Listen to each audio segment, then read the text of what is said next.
Viete, ako vyzerá bežný pracovný deň mladých kežmarských filmárov Lukáša a Ester Viznerových? Napríklad aj takto. Nachádzame sa na natáčacom dni vo filme Dokonalosť sama. V hlavnej úlohe Soňa Norisová. Poďte sa spolu s nami pozrieť. A ako akcia.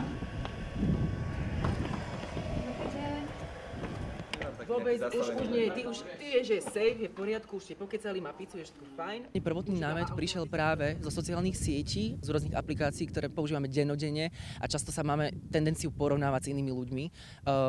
Porovnávame si fotky, porovnávame si životy, pretože každý na tie sociálne siete vešia to perfektné, to dokonalé, ten skvelý život, usmiaté fotky.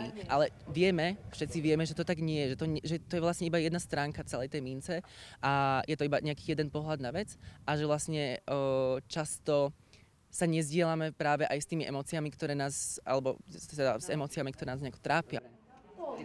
Keď vlastne človek píše konkrétnu postavu na konkrétneho človeka, tak sa mu potom ľahšie vizualizuje celý film v hlave. Táto postava bola od začiatku písaná na Soničku Norisovú. My sme si od začiatku vlastne s Mimi hovorili, že bude vlastne ideálna pre postavu Iris, matky Iris. Vieš, akože my budeme odpovedať. Mňa na tom baví to, vlastne keď to porovnám aj s niektorými profesionálnymi produkciami, že tam, a to som im teda aj povedala, že nech si toto udržia, že drží ich to nadšenie pre ten projekt a vlastne nakazia tým vlastne všetkých ľudí okolo, či štáb.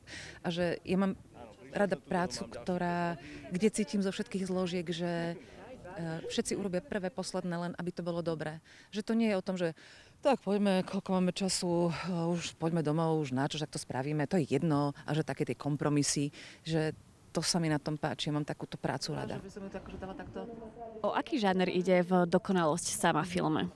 Povedala by som, že to je taká psychologická dráma, až možno s prvkami nejakého thrilleru, lebo vlastne sa ponárame do hlbín duše tej hlavnej postavy, ktorú hrá Soňa Norisová a zároveň je tam aj také trošku napätie a strach, čo s ňou bude. Diváci sa musia nechať prekvapiť, ako to dopadne.